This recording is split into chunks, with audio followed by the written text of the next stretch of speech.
அம்முக்குட்டி, செல்லக்குட்டி, யார் உனக்கு என்னம்மா பண்ணாங்க? யார் உனக்கு என்ன துரோகம் பண்ணாங்க? பித்து பிடிச்சி போய் அலைஞ்சுன்னு இருக்கேன். நான் என்ன சொல்கிறேன்னா செல்லக்குட்டி, நான் உன்னை திட்டுறதுக்கு கூட எனக்கு மனசு வரல. ஏன்னா சில பேர் பார்த்தா ரொம்ப பாவமாக இருக்கும். அந்த மாதிரி ஒரு லிஸ்ட்டில் ஒன்று நான் சேர்த்துட்டேன். கோவம் இருக்குது, இங்கே வரல எனக்கு கோவம் இருக்குது. பேசுகிறேன், நானும் வண்டையாக பேசலாம். பட் யூடியூப்பில் சில கம்யூனிட்டி கைட்லைன்ஸ்லாம் இருக்குது. நம்ம அதை கீப்பு போட்டு பேசினா கூட நல்லா இருக்காது. ஏன்னா நிறைய பேர் டிவியில் பார்க்குறது, நிறைய பேர் ஃபோனில் பார்க்குறது, நிறைய பேர் பப்ளிக்கில் ட்ரெயினில் வரும்போது பார்த்துட்டு இருப்பாங்க. அப்படி இருக்கும்போது நம்மளும் அந்த மாதிரி போகக்கூடாதுல்ல, இறங்கி செய்யக்கூடாதுல்ல. என்ன தான் உன் பிரச்சனைமா? நான் என்ன சொல்கிறேன்னா, இன்னும் கூட நீ குழந்த மாதிரி பண்ணுற. யாரை பற்றி பேசுகிறேன்னு எனக்கு கண்டிப்பாக நிறைய பேருக்கு தெரிஞ்சிருக்கும். இந்த ஒருத்தர் இருக்கான், அவன் பேர் என்னது, அந்த ஃப்ளவர் ராமசாமி அப்படின்னு ஒருத்தன். ஸோ நான் கொஞ்சம் வயசானவர் தான், பார்த்தாலே தெரியுது. பட் ஸ்டில் மரியாதை கொடுத்து தான் நான் எப்போவுமே பேசுவேன். பட் அந்த ஒரு லிமிட்டை தாண்டி போயிட்டு அவனுக்கு மரியாதையே நான் கொடுக்க ஆரம்பிக்கல. மரியாதையே டோட்டலாக போச்சு. அதுக்கப்புறம் இப்போ நான் என்ன நிலமையில் இருக்கேன் அப்படின்னா, அவன் மேலே ஒரு பரிதாபமான ஒரு அவன் மூஞ்சி பார்த்தா பாவமாக இருக்குது கைஸ். நீங்களே பாருங்களேன், ரொம்ப ரொம்ப பாவமாக இருக்குது. இவனை பார்த்தா திட்ட கூட தோணலை. இப்போலாம் ரீசெண்டாக மனசு வரல. அப்படியே கிட்ட போயிட்டு அரவணிச்சிட்டு ஒரு பால் புட்டி ஒன்று வாங்கி கொடுத்துட்டு சார் கொம்முன்னு உட்காந்து சப்பின் கடை அப்படின்னு சொல்கிற மாதிரி தான் எனக்கு மைண்ட் செட்டே இருக்குது. ஏன் ஆக்சுவலாக நீ ஏன் தளபதி ஃபேன்ஸ் மேலே இவ்வளோ ஒரு வெறியாக இருக்க? நீ உண்மையாகவே தளபதி ஃபேன்ஸே இவ்வளோ வெறியாக இருக்க மாட்டாங்க. ஏன் நீ தளபதி ஃபேன்ஸ் மேலே இவ்வளோ வெறியாக இருக்குது? அப்படி என்ன பண்ணிட்டாங்க? உன்னை ஏதாவது இவங்க ஏதாவது அடித்தாங்களா? எனக்கு தெரிஞ்சு ஏதோ சம்பவம் பண்ணியிருப்பாங்க. ஒரு 10-15 பேர் சேர்ந்து எங்கே குமிரி இருப்பாங்க ஆளை. அதனால் என்ன பண்ணுறதுன்னு தெரியாமல் யூடியூப் சேனலை ஒன்று ஓப்பன் பண்ணிட்டு எல்லாரையும் கலாய்ச்சினிக்காப்புல. அது முக்கியமாக தளபதினா சாருக்கு ரொம்ப ரொம்ப ரொம்ப பிடிக்காது. ஏன் தெரியுமா? என்னடா இந்த மனுஷன் சினிமாலேயும் பெருசாக இருக்காப்புல, கலெக்ஷனும் வருது, எல்லா படத்தையும் ஹிட்டும் கொடுக்குறாப்புல, பாட்டும் ஹிட் ஆகுது. இதை தாண்டி அரசியலுக்கு வந்து தலைவர் வேறு ஆகிட்டாப்புல. இது எரிச்சல் இருக்கும்ல, இந்த அடிவயரில் கொஞ்சம் எரிச்சலே இருக்கும். அது ஒரு ஜெல்சில் பாட்டில் குடித்தா பத்தாது. நான் என்ன சொல்கிறேன்னா, சரி ஓகே, நம்ம கொஞ்சம் ப்ரொஃபஷனலாக பேசுவோமா சத்யன் ராமசாமி? நீங்கள் ஆக்சுவலாக எங்கே இருக்கீங்கன்னு தெரில பிரதர், ஓகேங்களா? நான் ஒரு 6 வருஷமாக யூடியூப்பில் இருக்கேன். தளபதினா ரொம்ப ரொம்ப பிடிக்கும். சரி ஓகே, நீ எப்படி வேணால் எடுத்துக்கோ. டேய் இவன்டா தளபதிக்கு முட்டு கொடுப்பான், நல்லாவே இல்லைனாலும் நல்லா இருக்குன்னு சொல்லுவான், தளபதிக்கு சொம்பு பக்கெட்டு, நீ என்ன வேணால் சொல்லிட்டு போடா. நான் ஒரே ஒரு விஷயம் தான் நான் கேட்குறேன். இந்த வீடியோ நீ பார்த்துட்டு இருக்கல, வாடா போடா பேசுகிறேன், தப்பாக எடுத்துக்காது. ஏன்னா பயங்கர உச்சகட்ட கோவத்தில் இருக்கேன். அந்த கோவத்தை என் ஃபேஸில் நான் காட்ட விரும்பலை. அந்த மாதிரி நான் கோவத்தில் பேசினேன் அப்படின்னா இதை விட வண்டியாக வரும். ஏன்னா நான் வயசுக்கு மரியாதை கொடுப்பேன் எப்போவுமே. யார் எந்த அளவுக்கு லூஸ் மாதிரி லுச்சாதனமாக பண்ணாலும் இந்த வயசுக்குன்றது நான் மரியாதை கொடுப்பேன். இந்த விசில் போட்டு பாட்டு வந்ததுக்கப்புறம் நீ ஒரு வீடியோ போட்டேன். அந்த வீடியோ நான் கொஞ்சம் நேரம் தான் பார்த்தேன். எனக்கு இரிட்டேட் ஆகிடுச்சு. உண்மையாக சொல்ல போனால் உன்னால் தான் எனக்கு ரீசெண்ட் டைம்ஸில் பிபிஏ வருதுன்னு நினைக்கிறேன். நான் பார்த்த ஒன் ஆஃப் த இரிட்டேட் பண்ணுற கேரக்டர்ஸில் ஃபஸ்ட்டு பிளேஸில் இருக்கிறது மீரா மிதுன். அந்த மீரா மிதுன் நீ ஓவர்டேக் பண்ணிட்ட. அதை விட ரொம்ப மோசமாக இருக்க நீ, உண்மையாக சொல்ல போனால். ஏன் இந்த அளவுக்கு நீ உனக்கு ஃபேன்ஸ் மேலே தான் காண்டா, இல்லை தளபதி மேலே காண்டா? ஏன்னா நீ என்ன தளபதிக்கு ஒரு 10 கோடி 20 கோடி கொடுத்துட்டு உனக்கு ரிட்டர்ன் கொடுக்கலையே காசு அவர், அதனால் கொஞ்சம் ரிவெஞ்ச் எடுக்கணும்னு பண்ணுறியா? நான் என்ன சொல்கிறேன்னா, உனக்கு ஒரு நடிகர் பிடிக்கும். உனக்கு பிடிச்ச நடிகர் யார்? தலைவர் அவர்கள், சூப்பர் ஸ்டார் அவர், ஓகேவா? அவர் படங்கள் பிடிக்கும், அவரோட கெத்து பிடிக்கும், அவரோட மாசு பிடிக்கும், அவரோட ஃபேன்ஸ் பிடிக்கும், அவர் எல்லாமே உனக்கு பிடிக்குன்னு வச்சுக்க.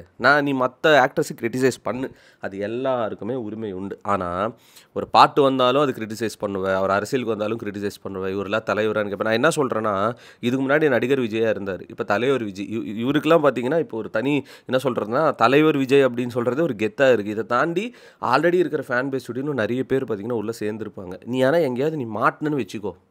நான் என்ன சொல்கிறதுனா, நான் சில நண்பர்களுக்கு நான் சொல்கிறேன், சத்யன் ராமசாமி அவர்கள் நீங்கள் எங்கேயாவது ரோட்டில் பார்த்தீங்கன்னா கூட ஒரு 5-10 கொடுத்து அமுச்சு விடுங்க, இல்லை சாப்பிட்றதுக்கு ஒரு பன்னோ பிஸ்கெட்டோ கொடுத்து அனுப்புங்க. என்ன மேட்டர்னா, நான் சொல்கிற மாதிரி அவர் ஒரு பரிதாபமான ஒரு கேட்டகரிக்கு வந்துட்டாப்புல. நம்ம ஒரு கட்டத்துக்கு மேலே ஒருத்தர் கலாய்க்கக்கூடாது எப்போவுமே. நான் இந்த வீடியோ கூட ஏன் பண்ணுறேன் அப்படின்னா, பிரதர் சத்யன் ராமசாமி அவர்கள், உங்களுக்கு என்ன பிரச்சனை? உங்களுக்கு என்ன தான் பிரச்சனை? தளபதி அவர்கள் அரசியலுக்கு வந்தாலும் ஒரு கிரிட்டிசைஸ் பண்ணுறதை தாண்டி ரொம்ப முட்டாத்தனமாக பேசினிருக்கு, அதுதான் உண்மை. ஏன்னா கிரிட்டிசைஸ் பண்ணுறப்போ யாரும் அவ்வளோ சீக்கிரம் இரிட்டேட் ஆக மாட்டாங்க. பட் நீ பேசுகிறது எல்லாமே இரிட்டேட் தான் ஆகுது. முகரே பார்த்தாலும் இரிட்டேட் ஆகுது. உண்மையாகவே கல்லுதி கட்சிலாம் போல் இருக்குது, அப்படி தான் இருக்குது. நீ உனக்கு நடிகர் விஜய் பிடிக்கல, நான் ஒத்துக்கிறேன், ஓகேவா? ஆனால் அவர் நல்லது பண்ணாலும் அதில் ஒரு குத்தத்தை கண்டுபிடிக்கிறது. சரி விசில் போடு, நல்லா இல்லைப்பா, வெறும் தலாஜித்துக்கு தான்ப்பா செட் ஆகும்.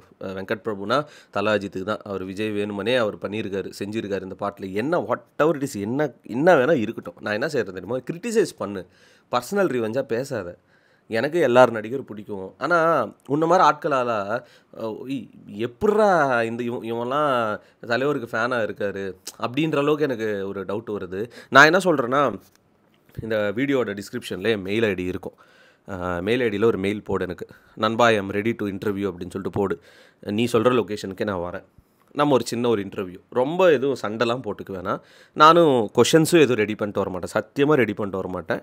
பீஸ்ஃபுல்லாக நம்ம ஒரு கன்வர்சேஷன் உட்காந்து பேசுவோம். நம்ம நண்பர்கள் எல்லாருமே உட்காந்து பார்க்கட்டும். நம்ம இது ட்விட்டர்லேயும் போடலாம், யூடியூப்லேயும் போடலாம். ஒரு சின்ன இன்டர்வியூ பிளான் பண்ணி எனக்கு ஒரு சின்ன மெயில் மட்டும் போடு, ஓகேவா? நீ இந்த பக்கம் சென்னை பக்கம் எங்கேயாவது இருந்தேன்னா நானே கூட வரேன். வந்துட்டு நம்ம உட்காந்து ஜாலியாக ஏதாவது சாப்பாடு சாப்பிட்டுட்டு பொறுமையாக ஒரு இன்டர்வியூ பேசுவோம். உனக்கு என்ன தான் பிரச்சனை, ஏன் ஆக்சுவலாக நீ தளபதி இப்படி டார்கெட் பண்ணுறேன்னு சொல்லிட்டு. ஏன்னா ஒரு நடிகரை தாண்டி இப்போ ஒரு தலைவராக ட்ரான்ஸ்ஃபார்ம் ஆயிருக்காரு. அப்படி இருக்கும்போது கொஞ்சம் பேசும்போது பார்த்து பேசணும்ல. இப்போ நான் இல்லைனா கூட இப்போ நாளைக்கே நீ ரோட்டில் போகும்போது எவனா சாணி தூக்கி அடிப்பான், டேய் இவன் தான்டா சத்யன் ராமசாமி, இவன் தான்டா தப்பு தப்பாக பேசுறது அப்படின்னு சொல்லிட்டு. அந்த மாதிரி வேணாம் இல்லை, நல்லா இருக்காதுல்ல. அது யாராவது வீடியோ எடுத்து சோஷியல் மீடியாவில் போட்டாங்கன்னு திரும்பி மூஞ்சி வெளியே காட்ட முடியுமா உன்னோட மூஞ்சை? நல்லா இருக்காதுல்ல. ஸோ அதனால் என்ன சொல்கிறேன்னா, மூடிட்டு இந்த கிகீஸ் போட்டுக்கிட்டு வயிற்றுல இருந்துன்னு வச்சுக்க, டாக்டர் கிட்ட போ, ஜெல்சில் குடி, டெய்லி எண்ணெய் போட்டு தலைக்குழி, சோஷியல் மீடியா பக்கம் கொஞ்சம் நாளைக்கு வராது. அப்படி வந்தால் கூட கிரிட்டிசைஸ் பண்ணும். ரொம்ப கேவலமாலாம் இறங்கி செய்யாது. ஏன்னா ஒரு லிமிட்ன்றது இருக்குது. எல்லாருக்குமே ஒரு எண்டு பாயிண்ட் இருக்கும். அந்த எண்டு பாயிண்ட் கிட்ட நீ போய் தொட்டன்னு வச்சுக்கோ, எங்கே இருந்தாலும் தேடி கண்டுபிடிச்சி வருவாங்க. இது த்ரெட்லாம் கிடையாது. உன்னை ஜஸ்ட் நான் சொல்கிறேன், அவ்வளோதான், சிம்பிள். ஏன்னா நீ தலைவர் விஜய கலாஷ்னு இருக்க, அது which is not yet all good நண்பா. நீ அந்த இன்டர்வியூ ஒன்று பிளான் பண்ணலாம். ஏன் பயப்படுற? இன்டர்வியூ ஒன்று பிளான் பண்ண, நான் எதுவும் பெருசாலாம் கேட்க மாட்டேன். உனக்கு பிடிச்ச ஆக்டரை பற்றிலாம் நான் கேட்கவே மாட்டேன். நீ பேசுறதுல தான் நான் திருப்பியும் கேட்பேன் உங்ககிட்ட. ரொம்ப டீசெண்டாக அமைதியாக சாந்தமாக அந்த இன்டர்வியூ நம்ம பண்ணுவோம், ஓகேவா? நீ என்ன திட்ட வேணா, நான் ஒன்று திட்ட வேணா. என்ன கைஸ், நீங்கள் கமெண்ட் செக்ஷனில் இதை பற்றி உங்களோட கருத்தை ஷேர் பண்ணுங்கள், இன்டர்வியூ வேணுமா வேணாமான்னு. ஆனால் சத்யன் ராமசாமி ஐடியா யாராவது தெரிஞ்சதுன்னா அவருக்கு போய் மெசேஜ் போட்டு விடுங்க, இந்த மாதிரி இன்னோவேஷன் ப்ளஸ் சேனலில் இன்டர்வியூ கூப்பிட்டுருக்காரு, வாங்க பிரதர் அப்படின்னு சொல்லிட்டு. ஓகேங்களா? Peace out and stay safe. By.